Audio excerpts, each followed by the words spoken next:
La rencontre des formations tenue mardi soir sur le projet contesté du groupe Catania de construire un bloc de 100 condos à la porte d'entrée du Vieux-Longueuil débordait de gens déçus et a semé la colère.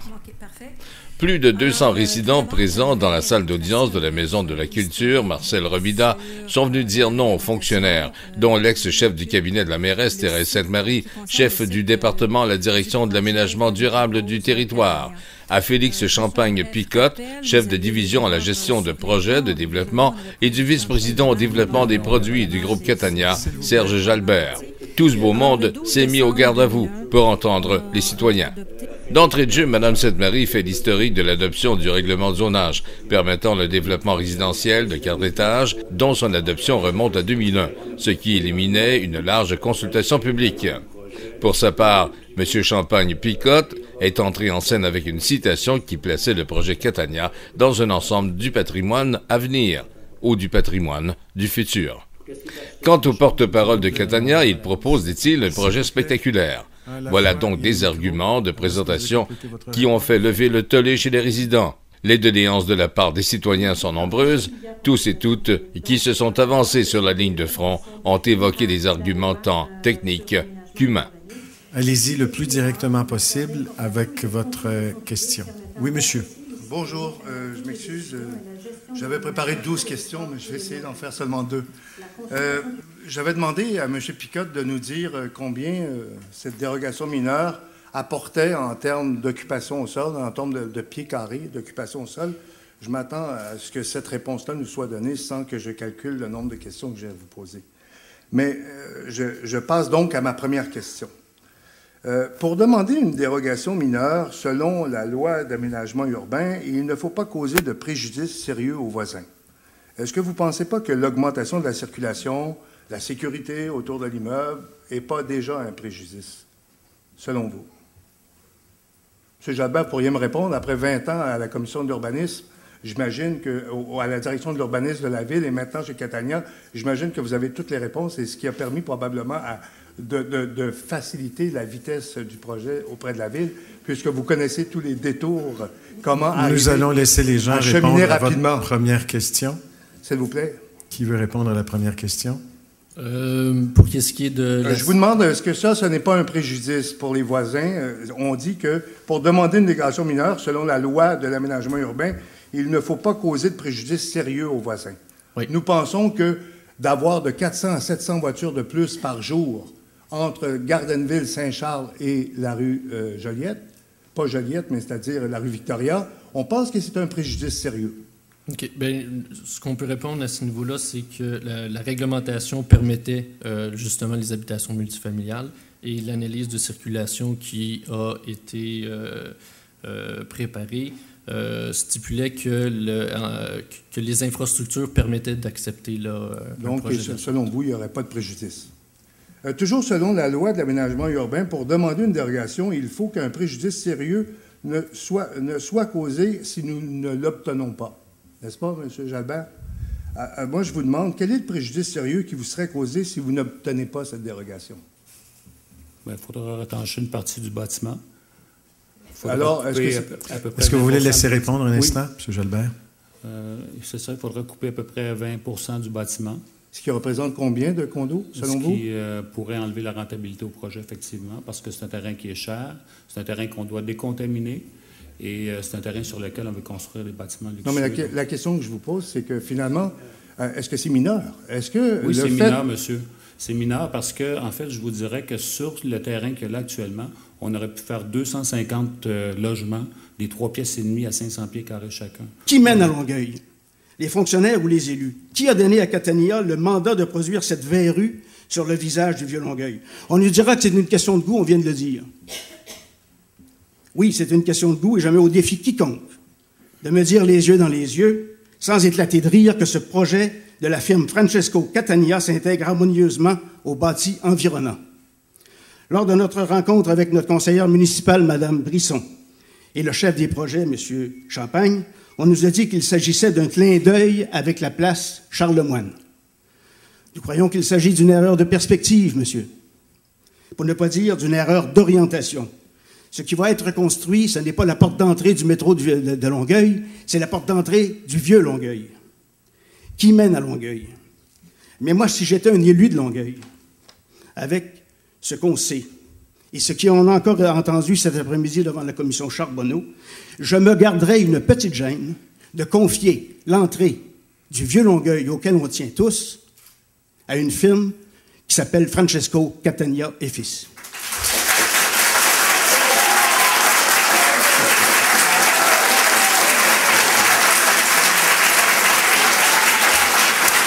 Merci.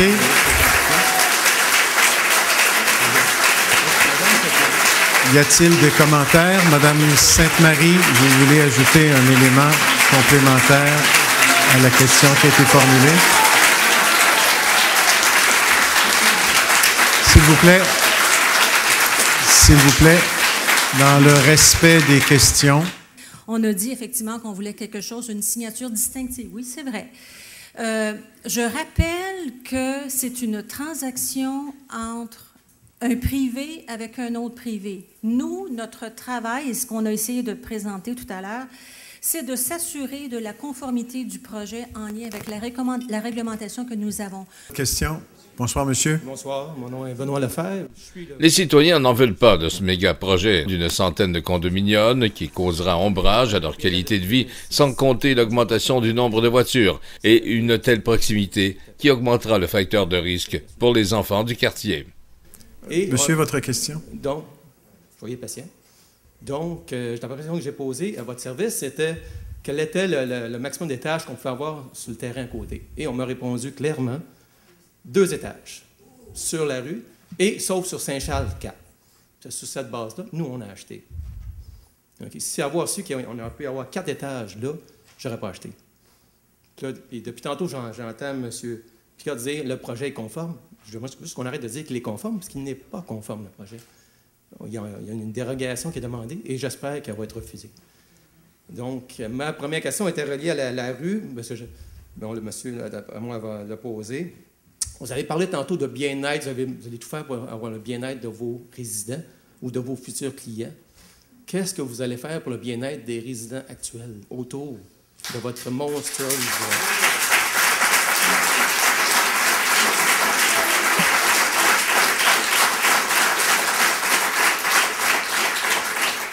M. Jalbert? Mais en quoi on brime votre bien-être? Je ne sais pas. Je ne vois pas en quoi on brime. Monsieur, on me parle de sécurité parce qu'on me dit qu'on ne peut pas mettre l'entrée du stationnement sur rue Saint-Charles parce que c'est pas sécuritaire pour les voitures, j'imagine.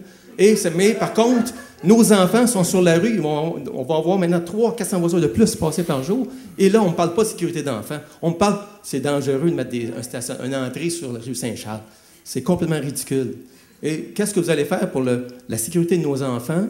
La sécurité, le bien-être des voisins, on va avoir le bien-être des voisins qui vont avoir un monstre de 4-5 étages, parce qu'on ne parle pas de 4, on parle souvent de 5, parce que vous allez mettre une terrasse sur le dessus, ça va faire en réalité 5 étages. Qu'est-ce que vous allez faire pour les gens qui restent en face, et entre autres moi et nous qui restons à côté? Il y a des arbres centenaires sur le terrain. J'imagine que je n'ai pas vu rien sur votre plan. J'imagine que vous allez les couper, ces arbres centenaires-là? Il n'y a pas d'arbres centenaires sur le terrain. Il y en a à votre limite de propriété seulement. C'est sur la limite, mais c'est sur la limite du terrain? Oui. Bien, s'ils sont là, on ne construit pas sur la limite. On est à 25 pieds avec le bâtiment de votre limite. Bonjour, Guy Bouchard. Je suis membre de l'ARVL, anciennement président. J'aimerais juste qu'on ne nous associe pas à ce projet-là. J'ai entendu le nom de notre association 2 fois. Ça fait, je crois, 5 ans que je suis président. Et j'ai jamais entendu parler de cette maison-là qu'on a demandé de sauvegarder. On n'a rien à voir avec ça. On n'a jamais donné notre accord. On n'a jamais été consulté sur ce projet-là. On l'a appris par hasard dans les journaux par des gens qui nous ont parlé. J'ai pas beaucoup de questions. J'ai plus des commentaires, je dirais, à ce niveau-là. Premièrement, c'est une séance d'information qu'il a fallu quand même deviner, là, parce que la Ville n'a pas invité grand monde. Là. Il n'y a pas eu de tract passé par la Ville. Il n'y a pas eu grand-chose dans les journaux. Il n'y a pas eu grand-chose sur le site Web. Donc, c'est du bouche à oreille. Il y a quand même pas mal de monde contre votre projet. Il y a un cadre de gestion du patrimoine qui existe depuis 3 semaines, 1 mois, je dirais. Ce projet-là est complètement à l'encontre. Ça va complètement à l'encontre de tout ce qui est indiqué là-dedans, qui vient juste d'être fait. Des fois, on dit, bon, ben, c'est un vieux cadre, on change un peu les barèmes. Là, c'est flambant neuf. Comment est-ce que comment je pourrais expliquer? Comment est-ce qu'un résident qui va aller demander un permis sur sa maison pour dire, bon, ben moi, là, j'aimerais ça rénover, puis qu'on va dire, il faut que vous rénoviez, monsieur, avec du clin de bois, avec des fenêtres à guillotine, faut que vous respectiez le caractère patrimonial de l'endroit où vous vivez. Pendant ce temps-là, à la porte, à l'endroit le plus important pour le site du patrimoine, c'est l'endroit où on voit le patrimoine, où on s'invite dans le site du patrimoine. On va faire un truc en maçonnerie. Bon, maintenant, on a le droit de la maçonnerie, c'est large, là. Ça fait que là, on fait ça en béton, anthracite, avec des barres rouges. Je peux-tu faire ça chez nous, moi? Et je trouve ça dommage que vous ayez accepté un projet pareil. Je pense que vous réalisez que personne n'en veut de votre projet. Alors, vous devriez peut-être aller le construire ailleurs. Il y a des endroits où ça cadrerait très bien. Maintenant, je vous avertis, si jamais ce projet-là prend forme, c'est certain que nos maisons vont se dévaluer. Alors, moi, je vais exiger de la ville une baisse considérable de taxes. Voilà. La colère a aussi monté d'un cran quand les résidents ont appris que la rue Joliette ne pouvait pas être utilisée comme porte d'entrée du complexe résidentiel, puisque cette rue privée appartient depuis des lustres à Place Longueuil. À Place Longueuil, fermons-la. Fermons-la, c'est tout. C'est une rue privée. Puisque c'est une rue et que ça donne accès à Place Longueuil, ben, ça profite à Place Longueuil. C'est une rue, c'est une voie de passage. Alors, Place Longueuil en profite à plein, mais là, les citoyens, on n'est rien là-dedans. C'est une rue qui appartient pas aux citoyens. Je comprends plus rien, moi.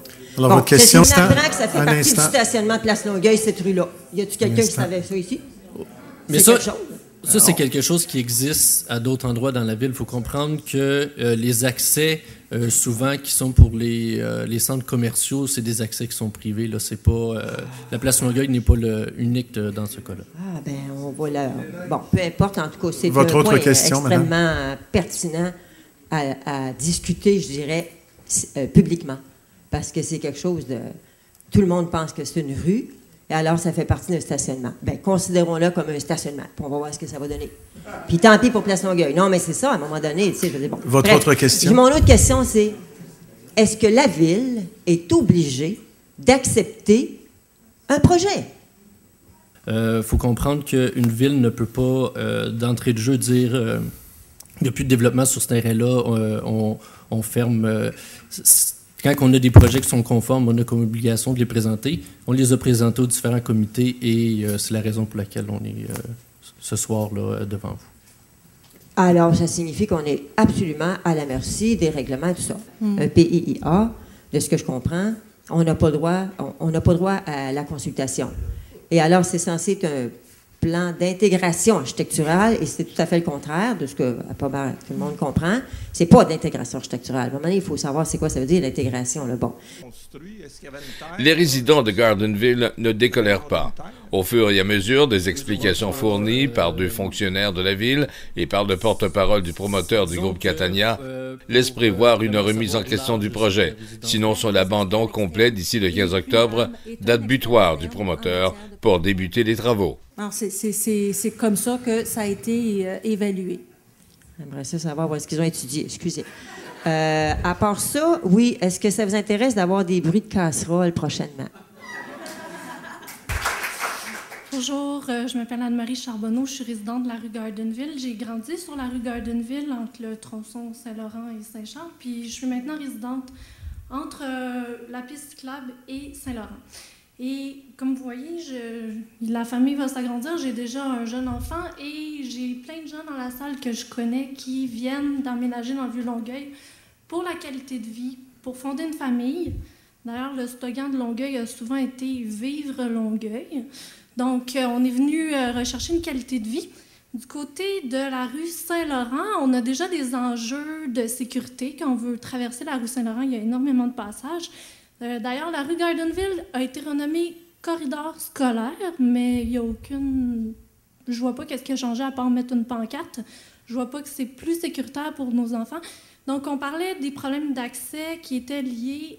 c'était dangereux d'accéder au projet via la rue Saint-Charles. Est-ce que vous avez évalué le danger que ça va créer sur la rue Saint-Laurent?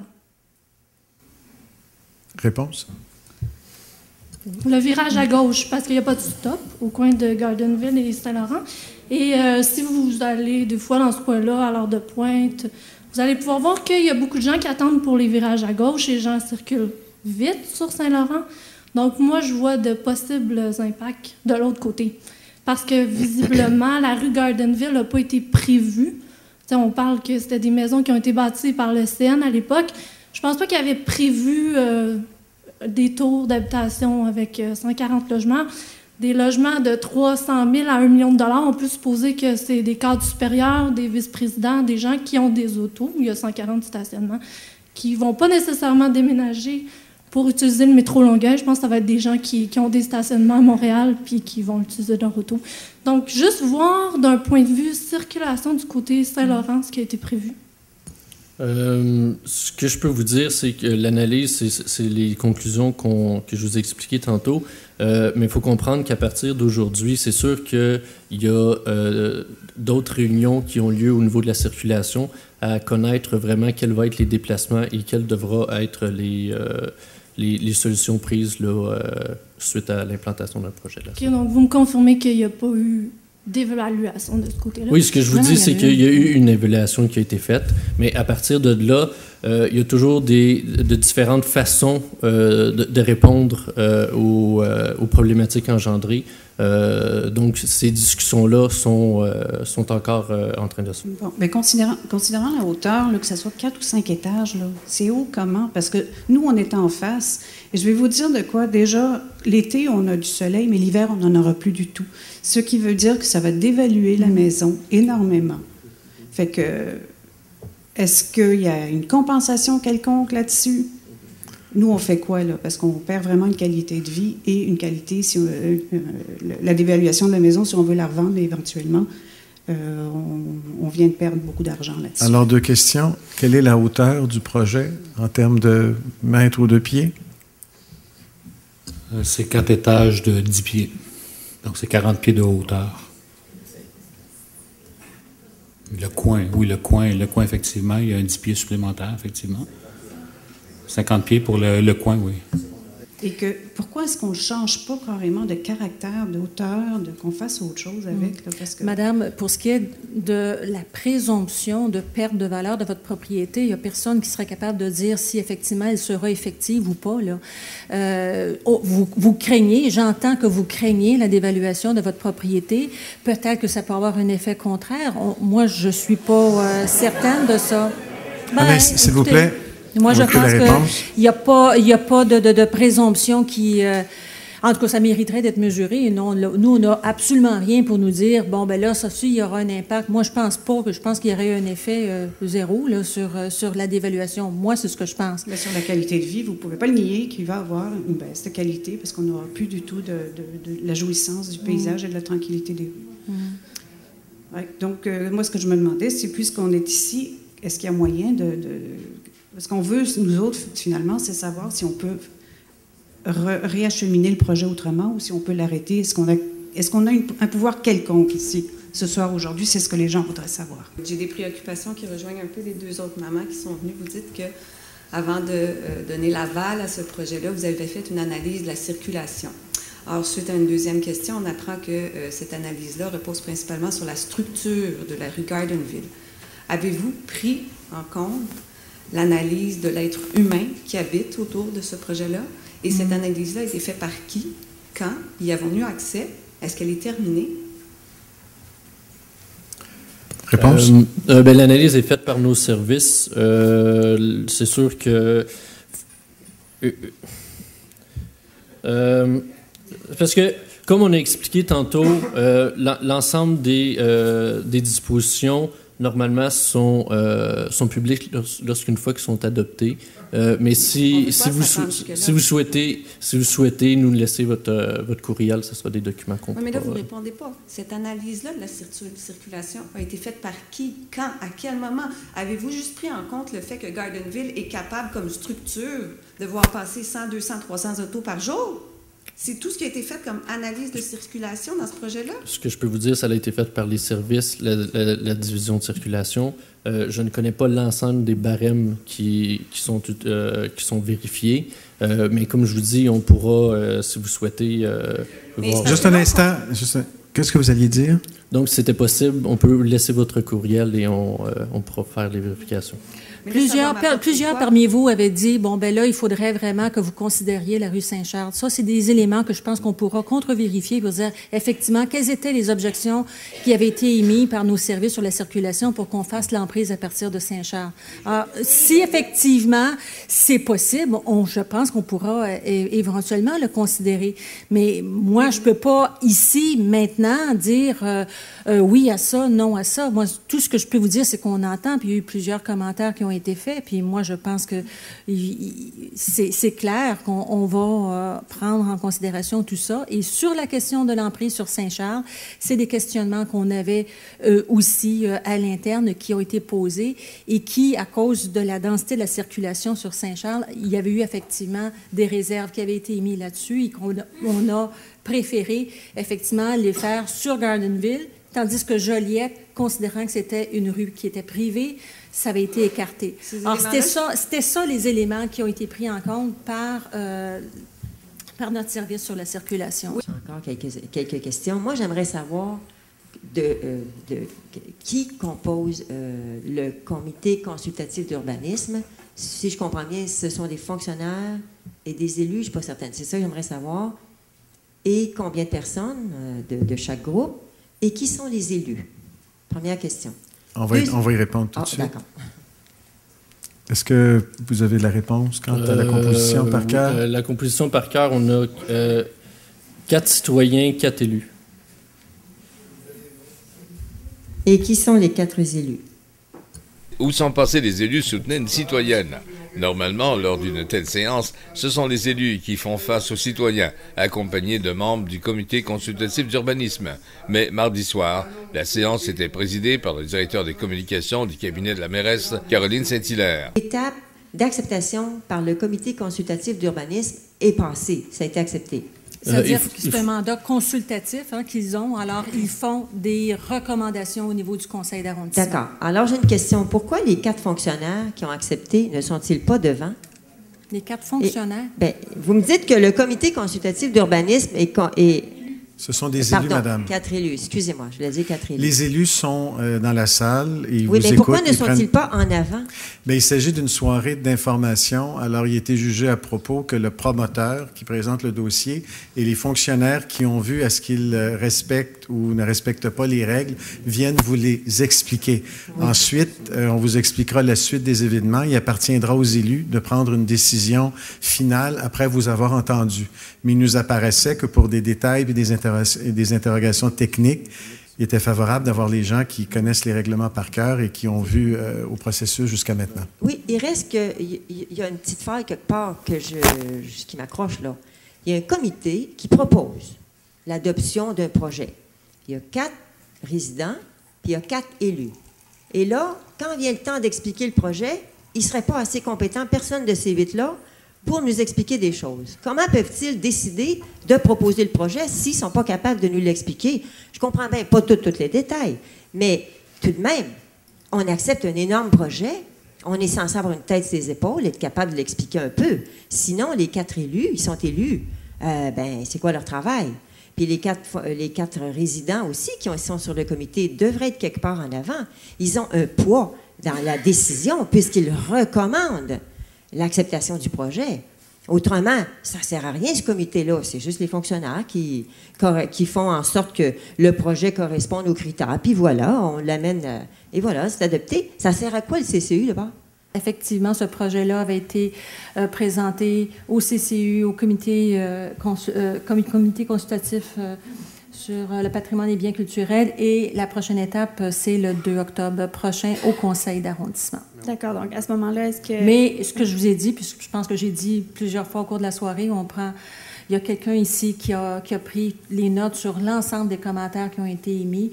Et nous, on fera effectivement notre rapport auprès des instances politiques concernées et qui prendront la décision au conseil d'arrondissement du 2 octobre. Reste à voir maintenant si le projet Catania se retrouvera sur la voie d'évitement.